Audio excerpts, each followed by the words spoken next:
everybody. Thank you so much for joining me today. Happy New Year, Merry New Year, whatever you want to say. I appreciate each and every one of you for being here. Let's get into the video. I think we can all agree that some years of gaming just stand out amongst the others as some of the best. For example, 2011 with titles like Skyrim, Portal 2, and Legend of Zelda Skyward Sword, which are some of the best games from their respective IPs. Or what about 2018, boasting titles like God of War, Red Dead Redemption 2, and The Last of Us Part 2 still stand to this day as being one of, if not the best years for video games that we have ever had. There are no right answers when discussing which year may be the greatest for gaming. However, there are some wrong ones, and I'm looking at you 2023. This video is not to claim that 2025 is the best year for video games we've ever had, but it sure as hell has the potential to be. So with that being said, let's run back the clock and let's take a look at some of the game releases that came out in 2025.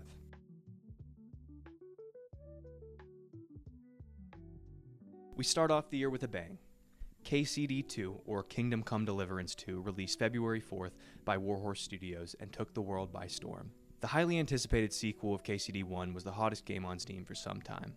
Kingdom Come Deliverance 2 continues the grounded medieval journey of Henry, a commoner caught in the violent machinery of history. Rather than presenting a fantasy of heroism, the game tells a deeply human story, one about surviving and loyalty and identity during a time when war sort of reshaped our lives with no mercy. Building directly on the foundation of the first game, the sequel expands both its narrative ambition and mechanical depth, creating an experience that is as demanding as it is rewarding to the player. The story resumes shortly after the end of the first Kingdom Come Deliverance. Henry, once a blacksmith's son driven by revenge, is now more experienced but far from secure. Bohemia is still in turmoil, torn apart by a civil war between rival clans that look to claim the throne. Political schemes, shifting allegiances, and brutal military campaigns dominate the land, and Henry finds himself increasingly drawn into the events far larger than his original personal quest. What makes the story so compelling is its focus on consequences rather than destiny. Henry is not portrayed as the chosen one or the chosen hero. Instead, he is a capable but vulnerable man whose choices matter because of context and not because of prophecy. Missions often begin as simple tasks, escorting a noble or delivering a message, negotiating a truce, but frequently spiral into moral dilemmas or violent confrontations. The narrative explores how loyalty can be tested, how power corrupts, and how survival in a broken kingdom often demands compromise. The relationship between Henry and Sir Hans Capon remains central, evolving beyond comic relief into a more nuanced partnership shaped by trust, tension, and shared hardships. As Henry navigates warfare, diplomacy, and personal loss, the story gradually shifts from revenge to responsibility, asking whether an individual can retain honor while participating in a ruthless political struggle. Gameplay in Kingdom Come Deliverance 2 doubles down on realism. Progression is intentionally slow and methodical, reinforcing the idea that skills must be earned rather than granted. Early on, Henry feels weak and unprepared, especially in combat. This vulnerability is not a flaw, but a design philosophy, one that makes improvement feel truly meaningful, as if you are actually making strides to improve in the certain fields that you are gaining experience in. Combat remains one of the game's defining systems. Swordplay is deliberate and technical, emphasizing positioning, stamina management, timing, and reading the opponents rather than fast reflexes alone. Recklessness is punished, and even a single enemy can be dangerous if underestimated. Archery, mounted combat, and other fighting styles expand tactical options, encouraging preparation over improvisation. Outside of combat, nearly every skill improves through use. Speech improves through conversation, stealth through careful movement, and crafting through repeated practice. Survival systems such as managing fatigue, food, equipment condition, and personal cleanliness reinforce the immersion of the game. These mechanics are not simply obstacles, they rather shape how players approach the world and interact with others. Crucially, the game allows problems to be solved in multiple ways. Violence is rarely the only option you have in this game. Persuasion, stealth, bribery, or simply walking away can all lead to different outcomes, reinforcing the sense that the player is inhabiting a living role rather than following a scripted path. The world of KCD2 is a richly detailed depiction of early 15th century Bohemia. The map is larger and more varied than before, ranging from rural villages and dense forests to fortified castles and bustling cities. Each location feels shaped by its purpose, whether economic or military or political, rather than existing solely as a backdrop for a certain quest. Cities are crowded, noisy, and socially layered, while the countryside feels dangerous and unpredictable. Bandits, soldiers, and travelers all coexist within a world that operates independently of the player. Time passes, NPCs follow daily routines, and events can unfold whether Henry is present or not. This gives the setting a strong sense of authenticity and weight. Importantly, the world reacts to Henry's reputation. How he dresses, how he behaves, and resolves conflicts influences how others perceive him. This reinforces the idea that identity in this world is earned socially and not just mechanically. Through its story, the game examines how individuals navigate chaos without glorifying the violence. Through its mechanics, it reinforces discipline, preparation, and consequence. And through its world, it immerses players into a believable historical setting that feels alive and indifferent to heroism. Ultimately, KCD2 is a rare sequel that does not abandon its identity for accessibility. It deepens its themes, refines its systems, and tells a story that feels earned rather than engineered. For players willing to meet it on its own terms, it delivers one of the most authentic and thoughtful role-playing experiences in modern gaming, and was such a hot start to the year of 2025.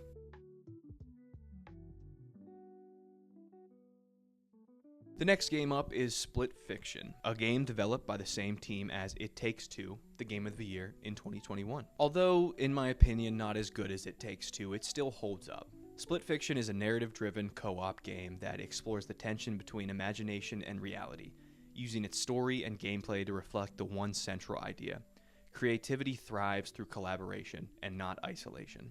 Developed as a two-player couch co-op experience, the game blends science fiction and fantasy into a single, constantly shifting adventure that challenges both its characters and its players to work together in order to move forward in the game. At the heart of Split Fiction are the two writers and the main characters, Mio and Zoe, who could not be more different in personality or creative philosophy. Through a mysterious and dangerous experiment involving a machine designed to extract and simulate creative ideas, both women become trapped inside a digital world constructed from their own unfinished stories. What was meant to be a tool for harvesting creativity instead becomes a prison built from imagination. The simulated world fractures into two distinct narrative styles, one rooted in science fiction, the other in fantasy. As Mio and Zoe struggle to escape, they are forced to traverse environments born from their own personal fears, ambitions, and unresolved conflicts in their life.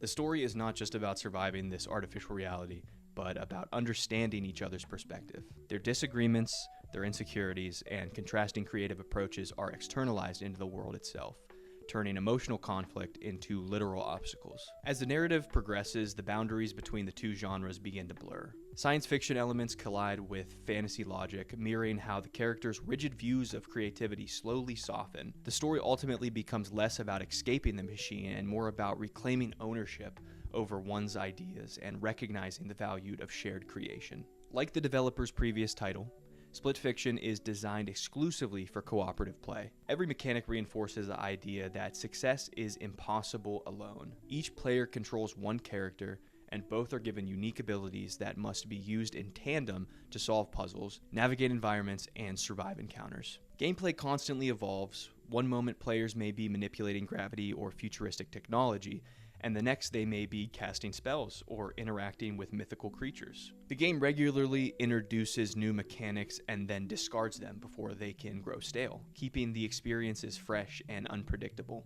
Puzzles are built around communication and timing rather than difficulty for its own sake.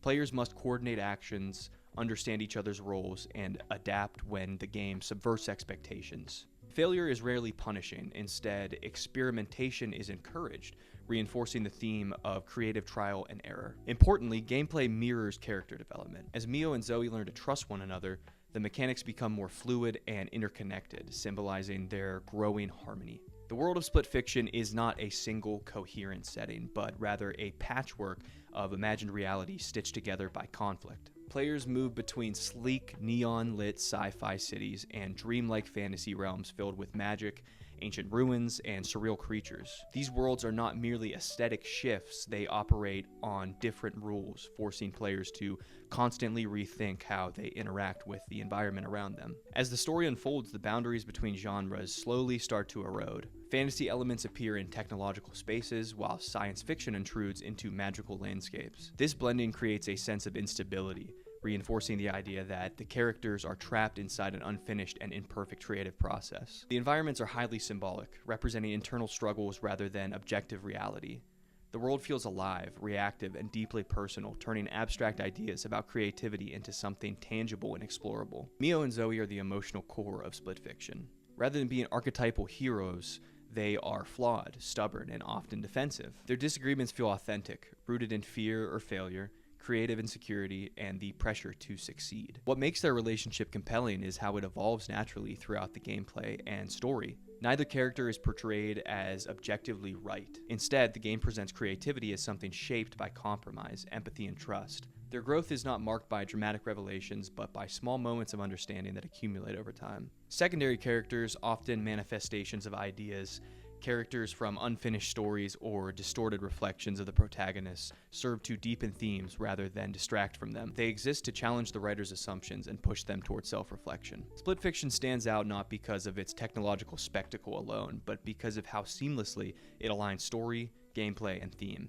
It treats cooperation not as a gimmick, but as the foundation of its identity. Every puzzle, mechanic, and narrative beat reinforces the idea that creativity is strongest when shared. The game's greatest achievement lies in how it transforms an abstract concept, creative conflict, into an interactive experience. By forcing players to rely on one another while guiding characters toward mutual respect, Split Fiction becomes both a narrative about collaboration and an act of collaboration itself. In the end, Split Fiction is not just a story about escaping a machine or surviving a broken world. It is a thoughtful exploration of how ideas are born, challenged, and redefined through human connection.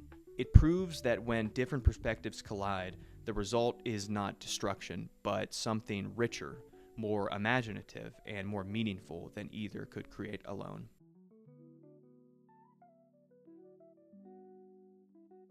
Blue Prince is the next game up, created and developed by Tonda Ross, a solo developer. Releasing April 10th, the game Blue Prince is a thoughtful and unconventional puzzle-adventure game that blends mystery, strategy, and narrative discovery into a single, cohesive experience. Rather than relying on combat or spectacle, the game draws the player in through curiosity and quiet tension, asking them to uncover the truth behind a strange inheritance and the ever-changing mansion at its center. It's a story about legacy, control, and the search for meaning within systems designed to test the human mind. The story of Blue Prince follows a young heir who arrives at a vast, enigmatic mansion after the death of a reclusive relative. The inheritance comes with a single condition: to claim ownership of the estate, the heir must locate the elusive Room 46, a chamber said to hold the final proof of legitimacy. However, the mansion is no ordinary building. Its layout changes constantly, its rooms appear only through deliberate choice, and its purpose seems less about shelter and more about examination. As the player explores, the mansion slowly reveals fragments of its past, hints of the former owner's beliefs, obsession, and control over those who lived or worked there. The story is not delivered through long dialogue scenes, but through environmental clues, notes, architectural logic, and repeated attempts to understand the house's rules. Over time, it becomes clear that the mansion itself is the narrative's central force, designed as a trial meant to judge not strength, but patience, reasoning, and intention. Rather than offering a traditional linear plot, Blue Prince invites players to assemble the story themselves. Each failed attempt, each dead end, each new discovery adds to a growing understanding of why the mansion exists and what it truly means to inherit something built on manipulation and secrecy. At its core, Blue Prince is a roguelike puzzle game built around decision-making. Each run begins at the mansion's entrance, and progression deepens on how the player chooses to construct the house. Instead of freely exploring the pre-built rooms, players are presented with a selection of room types at each doorway and must choose which one to place next. Every room has a purpose. Some provide resources, others reveal information, unlock shortcuts, or impose restrictions. Movement through the mansion consumes limited steps, creating tension between exploration and efficiency. Poor planning can end a run prematurely, while thoughtful choices can open deeper paths into the house. What makes the mechanics compelling is how knowledge carries over between runs. While the mansion resets, the player's understanding of room interactions, hidden rules, and optimal strategies grows steadily. Progress is driven not by upgrades or power increases, but by learning, making each failure feel like a step forward rather than a punishment. What's cool is that the mansion in Blueprints is both a setting and an antagonist. Its clean, almost sterile design contrasts with the unease it creates, reinforcing the sense that the building is watching, testing, and responding to the player. The house feels deliberately constructed to confuse, mislead, and challenge assumptions. Despite being confined to a single location, the game avoids repetition by constantly reshaping the mansion's layout. Rooms feel symbolic rather than realistic, often reflecting the themes of control, order, and artificial choice. The setting gradually shifts from feeling like a grand inheritance to something closer to a psychological maze. The lack of traditional external world reinforces the game's introspective tone. Everything exists within the walls of the mansion, emphasizing the idea that it is not a journey outward, but instead inward into systems, intentions, and the consequences of design. Blueprints features very few traditional characters. The protagonist is intentionally understated, serving as a lens through which the player experiences the mansion, rather than a fully voiced personality. This design choice allows players to project their own curiosity and frustrations onto the role. The most significant character is the mansion's former owner, whose presence is felt through the structure itself. Her values, fears, and desire for control are embedded into the rules of the house, making them feel omnipresent despite never actually appearing directly. Other figures, servants, planners, or associates exist only as echoes in documents and architectural designs, reinforcing the sense of isolation.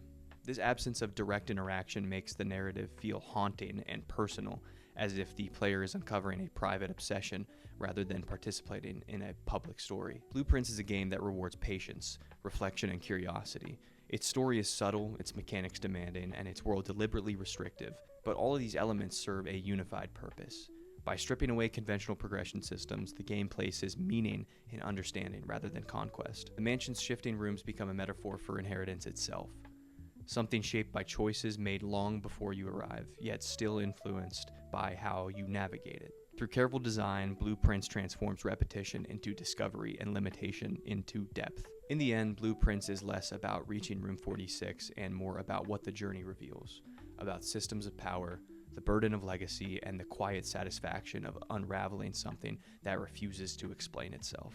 It stands as a compelling example of how games can tell rich, thoughtful stories through mechanics alone, leaving a lasting impression without ever raising its voice.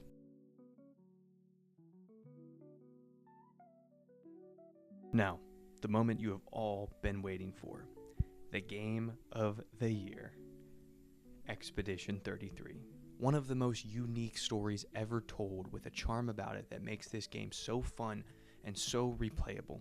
Created in April of 2025 by an indie developing team, it is a strikingly atmospheric role-playing game that blends melancholic storytelling, stylized fantasy, and modernized turn-based combat into a cohesive and emotionally driven experience. At its heart, the game is about inevitability, how people respond when faced with a fate they cannot escape, and the quiet courage it takes to resist it anyway. The world of Expedition 33 exists under a terrifying and inescapable rule.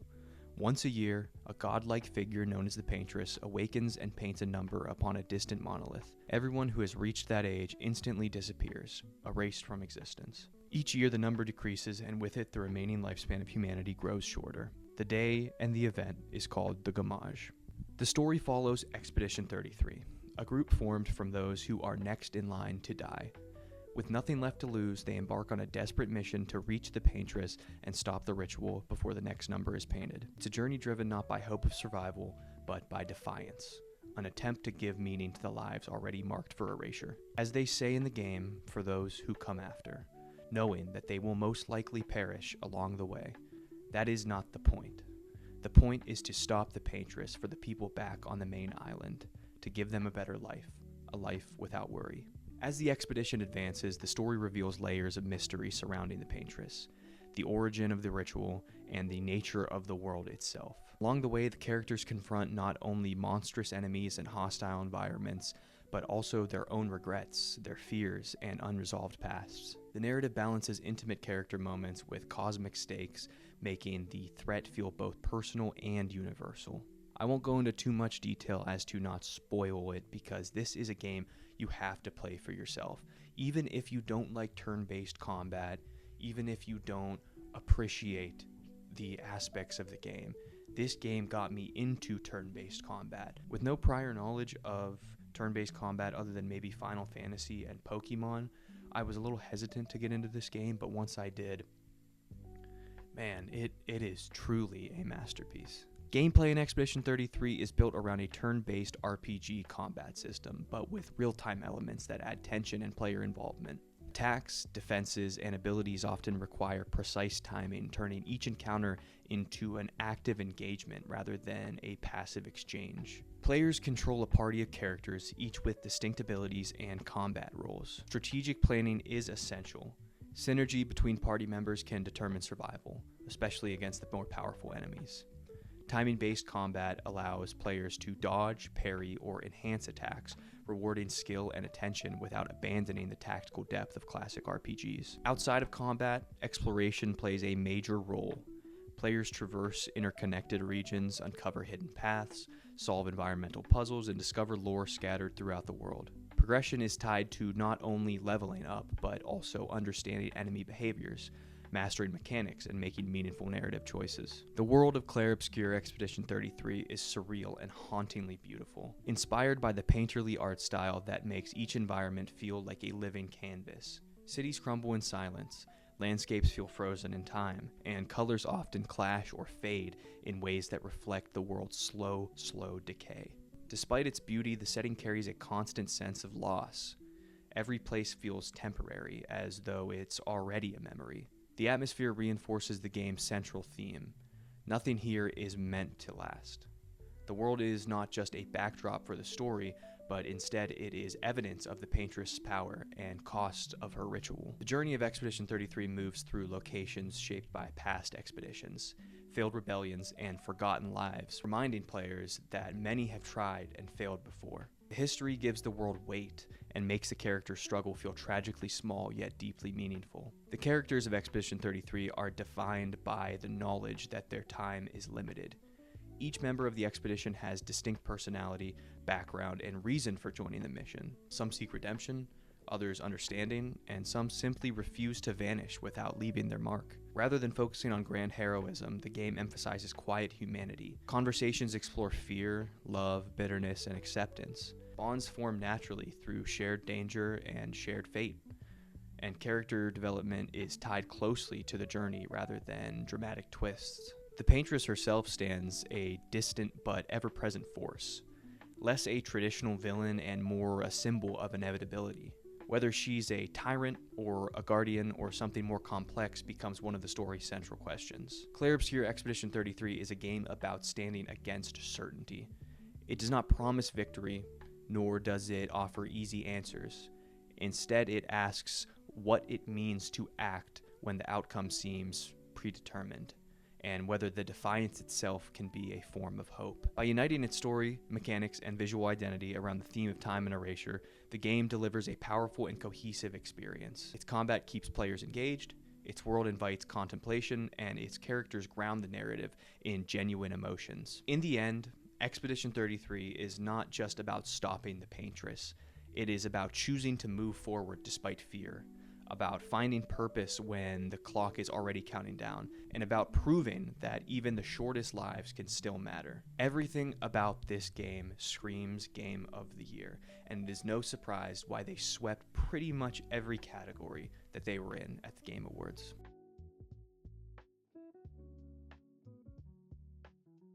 Donkey Kong Bonanza is a bold reinvention of the Donkey Kong franchise that pushes the series into a full 3D action-adventure territory. While earlier games focused on tightly designed 2D platforming or limited 3D experimentation, Bonanza embraces open-end exploration, environmental interaction, and stronger narrative presence. The game highlights Donkey Kong's raw physical power, while pairing it with creativity and freedom, resulting in an experience that feels both fresh and unmistakably true to the character. The story of Donkey Kong Bonanza begins when Donkey Kong and Pauline uncover a mysterious underground world beneath their island. The hidden realm is rich with rare golden bananas that act as powerful energy sources.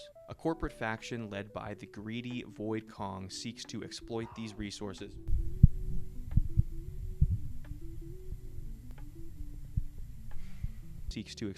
resources for profit, destabilizing the natural balance of the land. Donkey Kong sets out on a journey deep underground to stop the destruction, recover the stolen bananas, and protect the world from being stripped apart. The narrative is lighthearted but purposeful, using character interactions and environmental storytelling rather than long cutscenes. Gameplay in Donkey Kong Bonanza centers on strength-driven exploration. Donkey Kong can punch, smash, and tear through large portions of the environment, allowing players to create their own paths rather than follow fixed routes. Walls can be broken, tunnels dug, and terrain reshaped to uncover secrets or solve puzzles. This destructible design encourages experimentation and rewards curiosity. Movement combines classic platforming with heavy momentum. Donkey Kong feels powerful and weighty, yet responsive enough to handle precise jumps and fast traversal. Combat is straightforward but impactful, focusing on using the environment creatively, throwing debris, collapsing structures, or knocking enemies into hazards. In addition, special transformation abilities temporarily alter Donkey Kong's movement or strength, adding variety and strategic depth to exploration and encounters. Game setting is primarily an expansive underground world made up of multiple layered regions. Each region has its own theme, such as lush caverns, icy depths, volcanic zones, and industrial mining sites. The world is interconnected rather than linear, giving players the freedom to explore at their own pace. Visual designs emphasize scale and depth, making the underground feel alive rather than confined. The environment reacts to players' actions, reinforcing the idea that Donkey Kong is reshaping the world through sheer force. Donkey Kong remains the central focus, portrayed as powerful, expressive, and determined. Pauline plays a significant supporting role, offering guidance and using her musical abilities to trigger transformations and assist during gameplay. Their partnership adds personality and warmth to the story. The antagonist, Void Kong, serves as a thematic contrast to Donkey Kong, representing greed and exploitation rather than strength used to protect. Supporting characters encountered throughout the game help flesh out the world and reinforce the consequences of the conflict. Donkey Kong Bonanza stands as a confident evolution of the Donkey Kong series. By emphasizing destructible environments, open exploration, and character-driven adventure, the game successfully modernizes the franchise without losing its identity. It captures the joy of movement, the satisfaction of raw power, and the charm that defined Donkey Kong. Rather than simply revisiting the past, Bonanza demonstrates how the series can grow, offering a dynamic and memorable experience that feels both innovative yet timeless.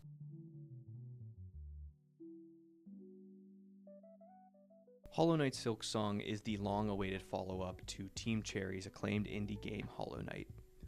Rather than continuing the story of the knight, Silksong shifts its focus to Hornet, a fan-favorite character, and places her at the center of the new adventure. While the game builds on the foundation of its predecessor, it aims to stand on its own through expanded mechanics, a new setting, and a distinct narrative tone. In Silksong, Hornet is captured and taken to an unfamiliar kingdom known as Farloom. This land is described as being shaped by silk and song, and it contrasts with the decaying subterranean ruins of Hollow Nest. Hornet must journey upward through this new realm, facing enemies, uncovering secrets, and unraveling the mystery behind her captivity. Her quest is not only about escape, but also about understanding Farloom's culture, its rulers, and the forces that threaten its fragile balance. Gameplay in Silksong remains rooted in the Metroidvania style. Exploration, platforming, and combat are tightly interwoven, with progress often gated by new abilities. However, Hornet's movement set fundamentally changes how the game feels. She's faster and more agile than the knight, able to sprint, vault, and chain acrobatic maneuvers together. Combat emphasizes precision and momentum, encouraging players to stay mobile rather than defensive. A major mechanical shift is the replacement of the soul system with a tool and ability-based approach. Hornet crafts items using gathered resources, allowing for more direct customization of playstyle. Quests are more explicitly structured, with NPCs offering missions that add narrative context and gameplay variety. Boss fights are designed to match Hornet's speed, often feeling more aggressive and technically demanding. Farloom is a vertically oriented world, pushing players to climb rather than descend. Its environments range from the mossy grottos and coral-like forests to grand citadels and industrial ruins. The world feels alive and purposeful, with enemies and architecture reflecting the themes of ritual, music, and craftsmanship. Like Hallownest, Farloom tells much of its story through environmental details, rewarding careful observation and exploration. Hornet serves as both protagonist and emotional anchor. Unlike the Silent Knight, she has a clear personality, voice dialogue, and personal stakes in the story. This allows Silksong to explore character development more directly. Along her journey, Hornet encounters a wide cast of NPCs, including allies, rivals, and enigmatic figures tied to Farloom's history. These characters help flesh out the world and often challenge Hornet's understanding of her role in it. Hollow Knight Silksong aims to expand upon what made the original game memorable, while confidently forging its own identity. Through its agile gameplay, richly layered world, and a more personal narrative centered on Hornet, the game promises a fresh yet familiar experience. Rather than simply being more Hollow Knight, Silksong positions itself as a parallel evolution, one that explores new ideas while honoring the tone and craftsmanship that defined Team Cherry's earlier work.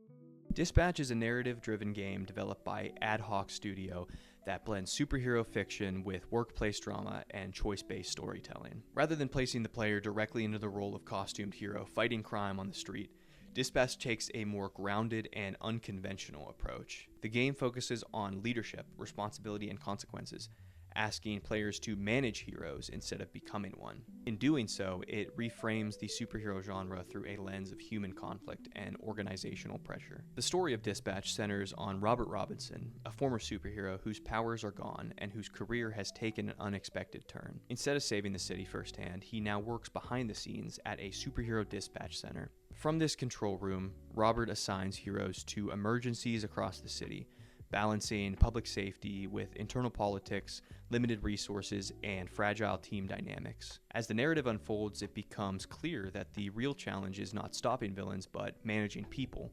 reputations, and moral compromises in a system that is far from perfect. Gameplay in Dispatch is heavily choice-driven. Drawing inspiration from episodic narrative games, players make decisions through dialogue, resource management, and strategic assignments. Each hero has unique abilities, strengths, weaknesses, and personal issues, meaning that sending the right hero is not always a straightforward choice. Decisions affect relationships, public perception, and the long-term direction of the story. Time pressure is a key mechanic. Emergencies happen simultaneously, forcing players to prioritize certain situations over others. This creates tension and reinforces the idea that not everyone can be saved. Rather than focusing on reflex-based actions, Dispatch emphasizes judgment, planning, and emotional intelligence. The setting of Dispatch is a modern city shaped by the presence of superheroes, but constrained by bureaucracy and media scrutiny. Most of the game takes place within the Dispatch office, reinforcing the theme of distance between action and consequence. Through reports, conversations, and news updates, the wider world feels alive despite rarely being directly explored. The city becomes a reflection of players' decisions, changing in tone and stability as events unfold. Characters are at the heart of Dispatch. Robert serves as a grounded, relatable protagonist struggling with loss of identity and purpose. The superhero team he manages is diverse, flawed, and often unpredictable. Each character brings personal conflicts that intersect with the heroic duties, creating moments where professional decisions clash with ethical or emotional considerations. These impersonal dynamics give weight to player choice and help elevate the story beyond a simple good versus evil framework. Dispatch stands out by redefining what a superhero game can be. By shifting focus from spectacle to responsibility, it explores themes of power, accountability, and leadership in nuanced ways. Its emphasis on narrative choice, character depth, and strategic decision-making creates experience that is thoughtful rather than action-heavy. Ultimately, Dispatch is less about saving the city with superpowers and more about understanding the human's cost of trying to hold a broken system together, making it a compelling and mature entry in narrative-focused gaming. 2025 was truly a historic year. Today we discussed only a handful of games, some of the best from the year, but these don't even scratch the surface of the amount of sheer depth of good games that came out this year. Games like Death Stranding 2, Ghost of Yotei, Mario Kart World, Despelote, and so many others. Truthfully, I could make a video over 2 hours long talking about this year as a whole in the gaming world, but I will spare you from all of my senseless ramblings. In the end, we can look back on this year and realize that the strides developers have made in the industry are astronomical. From graphical to writing to overall storytelling and character development, all of these things continue to improve year after year, and you're a fan of video games, let me tell you, you have eaten well this year. 2025 may not be 2018 in terms of game quality, but it sure as hell is up there. And in a couple years from now, we may be having this conversation, lumping it in with some of the best years of all time. Thank you so much for watching, and have a great 2026.